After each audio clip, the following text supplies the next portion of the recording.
जय माता दी। तो दोस्तों, जैसा कि आप सभी जानते हैं, नवरात्रि का पर्व आ रहा है। तो नवरात्रि के दौरान घट स्थापना कैसे की जाती है, घट स्थापना में क्या क्या सामग्री चाहिए, पूजा की आसान और सरल विधि आज मैं आपके लिए इस वीडियो में लेकर आई हूँ। दोस्तों, 22 मार्च से चैत्र नवरात्रि शुरू हो रहे हैं और इन दिनों माँ दुर्गा के 9 स्वरूपों की पूजा की जाती है। इस बार नवरात्रि में गज केसरी योग, बुधादित्य योग, शश योग, हंस योग, राज लक्षणा योग और धर्मात्मा जैसे शुभ योग बन रहे हैं। साथ ही 5 ग्रह एक साथ मीन राशि में सहयोग बना रहे हैं। ग्रहों और शुभ योग के इस सहयोग से चैत्र नवरात्रि का महत्व और भी बढ़ जाता है। नवरात्रि में कलश स्थापना की जाती है और इसके लिए कुछ चीज़ों की जरूरत होती है, जिनको कुछ दिन पहले ही घर में लेकर आना होता है। इन चीज़ों के बिना कलश स्थापना और माँ दुर्गा की पूजा अधूरी मानी जाती है। पूजा में इन चीज़ों के होने से माँ दुर्गा का आशीर्वाद से भाग्य जागृत होता है और सुख समृद्धि भी बनी रहती है। तो चलिए, नवरात्रि की पूजा से पहले कौन सी चीज़ें घर लेकर आनी चाहिए।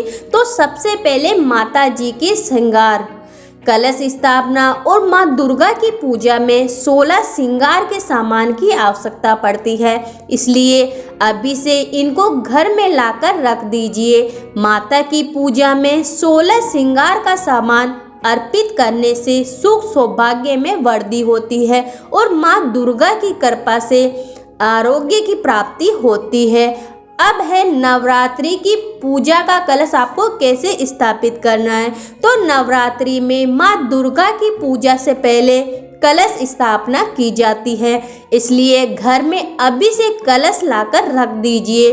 धार्मिक मान्यताओं के अनुसार कलश को ब्रह्मांड के प्रतीक के तौर पर स्थापित किया जाता है, जिसके केंद्र में सभी देवी देवताओं का निवास होता है। शास्त्रों के अनुसार कलश के मुख में भगवान विष्णु, कंठ में रुद्र तथा मूल भाग में ब्रह्मा जी का निवास होता है। कलश स्थापना में पल्लव, कलश पर रखने के लिए पल्लव की जरूरत पड़ती है, जिसमें 5 पल्लव के नाम से भी इन्हें जाना जाता है। पल्लव में पीपल, गूलर, अशोक, आम और वट के पत्ते होते हैं, जिनको कलश पर रखा जाता है और उसके ऊपर नारियल रखा जाता है। अगर इसके पत्ते ना मिले तो आम के पत्तों का भी प्रयोग कर सकते हैं। पूजा में दुर्गा बीसा यंत्र या श्री यंत्र, चैत्र नवरात्रि की पूजा से पहले पूजा पाठ के सामान में दुर्गा बीसा यंत्र या श्री यंत्र अवश्य लेकर आए। मान्यता है कि नवरात्रि में माँ दुर्गा की मूर्ति या तस्वीर के पास दुर्गा बीसा यंत्र से धन वैभव की प्राप्ति होती है। साथ ही यह यंत्र रक्षा कवच के तौर पर काम करता है, तो आने वाली सभी परेशानियों को भी ये दूर करता है। माँ दुर्गा का ध्वज या पताका, चैत्र नवरात्रि में माँ दुर्गा को ध्वज या पताका अर्पित करना बहुत ही उत्तम माना जाता है। पताका विजय का सूचक माना जाता है और इसे घर पर लाने से माँ दुर्गा का आशीर्वाद भी प्राप्त होता है। अगर आप पताका को घर पर नहीं लगाना चाहते हो तो उसे देवी माँ के मंदिर में अवश्य चढ़ाएं। वहीं अगर घर पर लगा रहे हैं तो उत्तर पश्चिम दिशा में स्थापित करें। माता को ध्वज अर्पित करने से सफलता मिलती है और हर धार्मिक अनुष्ठान सफल होता है। घट स्थापना के लिए जो नवरात्रि की पूजा में घट स्थापना पर जो बोया जाता है, जो बहुत ही ज़्यादा शुभ होता है, इसलिए अभी से घर में जो लाकर रख दीजिए। धार्मिक मान्यताओं के अनुसार घट स्थापना में जो बोने से घर में धन दाने की कमी कभी नहीं होती है और यह समृद्धि, खुशहाली और उन्नति का प्रतीक माना जाता है।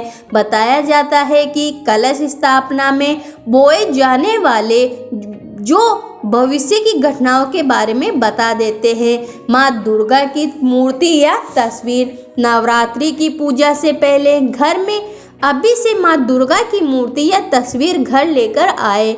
अगर आप पीतल या अष्ट धातु की देवी माँ की मूर्ति घर लेकर आए तो बहुत उत्तम माना जाता है। लेकिन ध्यान रहे कि अगर घर में पहले से ही मूर्ति या तस्वीर है तो दूसरी मूर्ति या तस्वीर ना खरीदे।